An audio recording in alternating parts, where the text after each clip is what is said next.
Hello and welcome to my weapon skill tier list. In this video, we're going to be going over every unit's weapon skill, and I will outline what it is, the name of it, what it does, and I will rank it in the overall metagame. So this isn't a unit ranking, this is the weapon skill of that unit and how big of an impact it has on the battlefield and what it does. So to begin, we will actually be going a little out of order. So I'm going to actually be going in order in game. I have like OBS off to the side here, streaming from my Switch. So, all right. So for Serenoa, we have Under Conviction's banner. For 4 TP, grants 1 TP to all allies within a range of 1 to 3. So this, I would say, is probably an A tier ability. It's definitely really good. With like the thing is, if you're running Medina, the battery is already so good anyways. You don't even really need it. It's just nice to have. It's not going to be really like carrying team comps or opening your team comp up for anything huge. It's just kind of like a good battery. So I would say overall it's A tier. And then for Roland, we have 4 dragons. For 4 TP, he deals 258 plus damage and ignores armor. So this can generally deal like 350 to 500 damage like a boss. Pretty good. I would say overall this is like an A tier type of weapon skill. Then on Benedict, we have Dragon Shield. Grant 1 instance of invincibility to all allies within range. So the range, it says, is 0 to 8. It can hit up to 5 allies. This is straight up S tier. This is one of the better weapon skills. It makes it this with a battery makes your team extremely tanky and durable, and it's just really good. You can't go wrong running it. It's always good to have. So Sunfall, you can all right. So this one can cost 1 to 5 TP. Dragon Shield is 4. I don't know if I said that. Sunfall costs 1 to 5 TP, and then the more TP you put into it, the more damage you get out. So it can deal up to like 300 to 400 damage on a single use, but she does have to charge it. This is Frederica's. This I would say is A tier. With battery and with turn accelerator, it's decent. It's harder to use than Glacial Moon, but it's overall pretty good and worth getting. All right, Miraculous Light. So this is 4 TP, grants an ally the ability to recover 1 time after falling. So this actually prevents death, so it's good for Deathless. Gives your unit essentially a get out of jail free card. When they would take lethal damage, they just get a complete reset, and they basically go from 0 to full health. It also prevents them from dying. I would say overall, this is probably A tier. I would say it's like comparable to these because it's just a single target, and she can't heal the turn she uses it. So like if something needs healed, she can't just use it and then heal something. So, but overall it's good. All right, Anna, Deadly Blaze. Deal physical damage to a single enemy, lower their physical and magic defense for 5 turns. This is good. I would say it's A tier. It's nothing crazy. It's not bad though. It definitely helps you kill bosses because then it makes all of your other teammates' follow-up attacks and Anna's own follow-up attacks deal increased damage. So like anyone who's hitting that enemy after they've been deadly blazed, it's good for killing bosses basically. Huet, Shooting Star, 4 TP, 2 to 8 range, single target spike. Pretty good ability on Huet. I would say it's just good. There's nothing good or bad. It's definitely not bad. It's definitely not broken. It's just a really good single target spike, so you can't go wrong using it. King Shield on Eridor, I would say is S tier. Guaranteed Fury plus invincibility for an entire turn, especially with a battery. He can just keep doing this. It's extremely strong. It literally makes him invincible. He can get attacked by 20 enemies and he'll take 0 damage. This is just really good. With a battery, it's insane. And then we have Rudolph, Rain of Arrows. It's a decent damage AoE for 3 TP. I would say it's A tier. If you're running Rudolph, you want this. It's just free AoE damage. Well, it's not free. You have to pay for it, but it's cheap, so it's not bad. Glacial Moon, S tier. It's a huge range spell, 0 to 6 range. It hits up to 12 targets total, and it just has, or is it 11 targets? Hold on, there's 9 in the middle, 4 on each side, so it hits, what is that, 13? I guess I can hit up to 13 targets. For some reason I thought it was 12. But it can hit a lot of enemies. On average, it'll be hitting like 3 to 4 things. pretty consistently. It has plus and minus 10 height, so it can hit things that are staggered on high ground. It has really good range, really good damage, 4 TP. Crinton can battery with TP on ice, like he can self battery, giving himself an extra TP per turn. He just needs to catch 2 extra TP to Glacial Moon every single turn, which is ridiculous. It's a really good ability. Julio, Intimidation. It's just an AoE for 4 TP. I would say it's like B tier.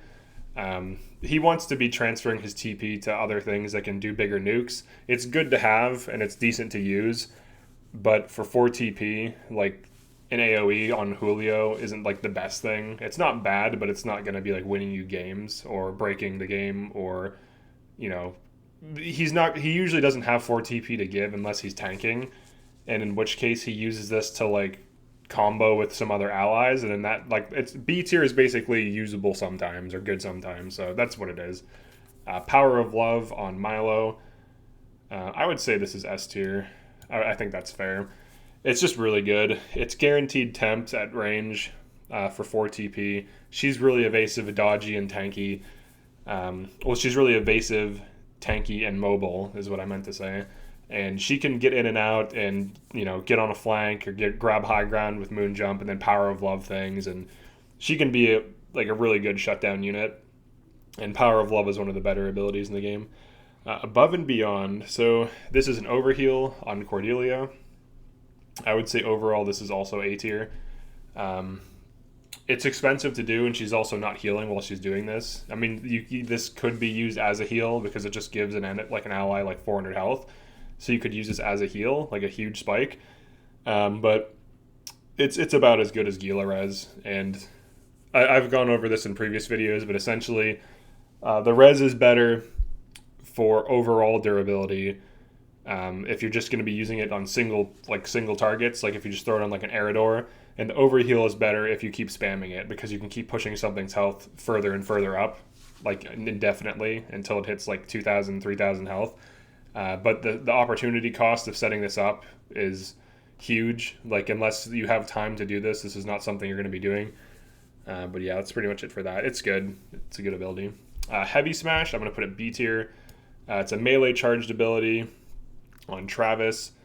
It's decent. It has good damage, but the charge on the melee attack, like, it just sucks, honestly. Like, it can deal good damage, but it's basically high jump, but terrible. It does more damage than high jump, but anything with the charge requires more setup, and when you have extra moving pieces in a system and it becomes more complicated, there's more points of failure. So like if enemies don't get furied, or if they don't get stuck somewhere, or if they move, then he's going to miss. If you don't turn accelerate, like, you basically have to have Travis spend 2 turns, or Travis spend 1 turn and then a turn accelerator spend another turn, and then even then Travis still spends 2 turns. So you're either spending 2 or 3 turns to deal AoE damage, and it's not even that good because it's melee. So it's not even close to Glacial Moon.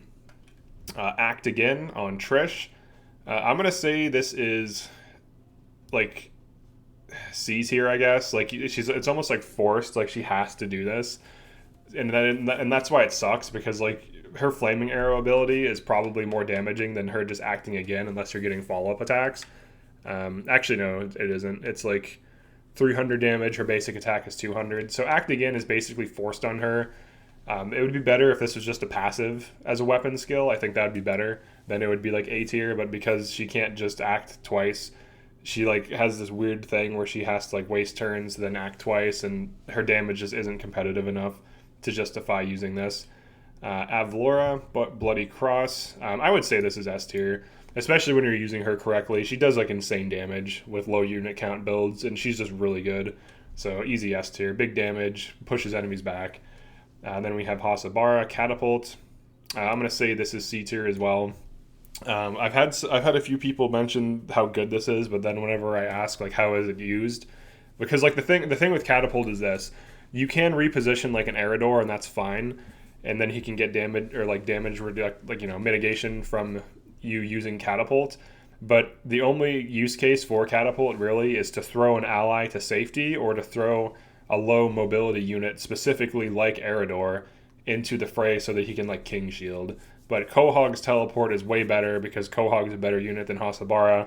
So if you want a unit to do that, Quahog is it. You can also Lightwave Eridor, and that's just probably more optimal because then you don't have to run a unit who has like kind of poor damage and poor um, utility like a Hasabara, because her heal really isn't that good.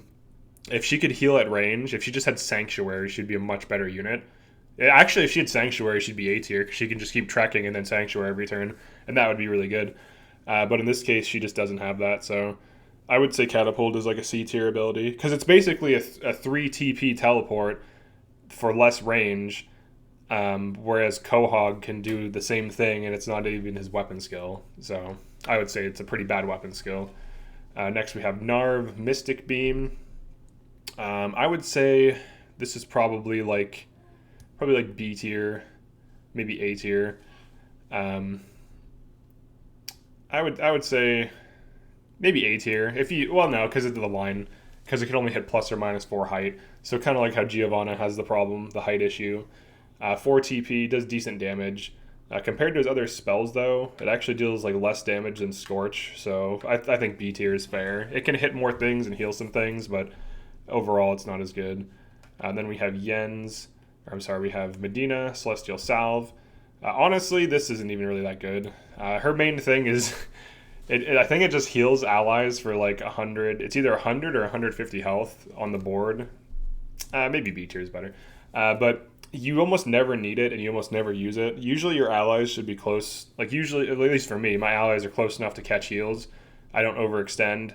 And if I do, I have like a unit that can heal. Like if you have Anna move with a flank squad, she can spam 2 healing items to heal them as a healer. So for a weapon skill, this isn't good. I would say the main use case of Medina is like double items and TP physics spam. Celestial Salve also doesn't trigger TP physics, so it's just like a board heal. It's decent to some degree. I almost never use it, and I almost never need to use it. Essentially, in order for it to be useful, you have to have a bunch of things that are missing health that are far away. That's the only use case. Or just something that's damaged that's far away. So you basically have to intentionally move your units away from a healer, which I would argue is usually bad positioning. But I guess it's like okay. It's like B tier. Automatic turret on Yens. This thing misses a lot. I'm going to put it at B. It misses a lot. It misses like half of its shots. When it hits, it can deal good damage to like mages and stuff, but against like physical, it deals low damage. For things like bosses, it doesn't really do too much. It misses a lot. Enemies will attack it. It does act as CC to some degree because it's like a decoy. They love to attack it, so that's why I put it at B. If it hit more often, it would be A, but it misses a lot in hard mode. High jump, easy A tier. Possibly S. I would say it's S if it was 4 TP. It's harder to set up than Glacial Moon because Corinton passively gets 2 TP on ice per turn, and he's always going to be with his mages. There is a use case with Maxwell where he can high jump and then run back and high jump and run back to your team to catch Medina battery and keep high jump spamming, and that's fine. But if you ever need him to push out or be a little bit further away from your battery, which is a lot of the time because if you're running him, you're probably using him as a tank as well as a damage dealer. If he can't catch the battery, then he can't spam high jump, but he can at least use it every other turn, which is still good. But him and Corinton make a good team for just like AoE nuking things, and high jump can be used right away. And it also acts as like an additional mobility tool because it can cause him to move 5 more tiles, so effectively giving him 10 move. But overall, I would say it's A tier. It's just really good because it costs so much and it's harder for him to build up TP versus Corinton. And then we have Piercing Arrow on Archibald. I haven't really used this too much, but just based on the fact that it's a charge and a line attack, I'm going to put it at B tier. It does ignore defense. That is nice. But enemies can't, it's like plus or 2 minus height, range of 1 to 10. So enemies can't be like too high or too low, otherwise it misses them, and it's a charge attack. So for those reasons, that's like an automatic B tier. Rampart on Flanagan. This is an S tier ability. This makes an entire backline of yours very tanky. It's part of Death Ball. It's part of just normal play if you use Flanagan correctly. You just position your healers and your mages around him, and he just makes them all tanky. And there's very little that can be done to him. If you have your front lines, if you have like front line units and then your back line is like a few tiles behind, enemy mages won't even be able to get to him. Any enemy melee or archers that shoot him will deal almost no damage. All of your back line's tanky. Ramparts is insane. It's probably one of the best. It is one of the best skills in the game. Rite of Thunderstorms, I'd put this at A tier. Without using Time Child's gimmick on a map with a lot of enemies, this is good because it is a charge, but it can hit things at range. It has like 30 to 40% chance to hit and like 30% chance to paralyze. I've used this on maps where there's like 10 to 15 enemies, and if 30% of them get hit for good damage and some of them get paralyzed, it's still good. With Time Child, it's S tier because it's guaranteed damage, but overall, it's just good. Golden Opportunity, this is S tier, but you have to pay for it. Extremely, like, really good damage, really good range, guaranteed tempt. It damages and then tempts. So you nuke things and then you tempt them. Extremely powerful. You can't go wrong with it. It's really good. Skyward Fist on Grama. It's basically like a Shoryuken. Alright. The higher the enemy is above you, the greater the damage. So you Shoryuken an enemy as a grandma, and they take a lot of damage. It's a single target spike for 4 TP. For weapon skills, it's decent. It's not as good as the armor ignoring thing that Roland has, but it's okay. And then if we look at Copycat, this is, I don't know, I would say overall B tier. It can be good when you copy like a boss skill, and you can copy like big value enemy spells and stuff like that and turn Piccoletta into like this adaptable thing, and it can be okay, but it's not like huge value that you're gonna be using this a lot, and it's really good. But yeah, like I almost never use it on her. So, all right, Decimal, target HP 7. I would say this is D tier. This is so inconsistent. When it works, it's great, but it's super inconsistent. It's one of those abilities where it can use any amount of TP and it scales the damage, but when it works, it's great, but it's extremely inconsistent. And just same thing with Decimal. He's just extremely inconsistent. You just can't plan around it. You can't be like, all right, I'm going to nuke these enemies and then have, Maxwell high jumps in and then we Glacial Moon. Like, you just can't plan around it. And that's why it's bad. And like the condition that has to end in 7, it's just not very good at all. Reverse Space Time. This should be an S plus tier. This is extremely broken. I can go into why, but basically you use Julio and Quahog, and they just break the game together. Gaia's Roar, I would say this is A tier. Even if you just run next to an enemy and use it, and you don't get like a bunch of enemies in line, it's just a good spike, and it's one of Giovanna's most consistent abilities because she doesn't need to be on a specific tile. So that's pretty much it for this one. Let me know what you think. Most of these weapon skills are good, so like the balance of the game is quite good, assuming that I'm very accurate in my assessment. Let me know if I'm right or wrong on certain things and as to why. The more objective your reasoning, the more data you can cite, the better. That's pretty much it for this one. Definitely like and subscribe, and I will see you in the next video.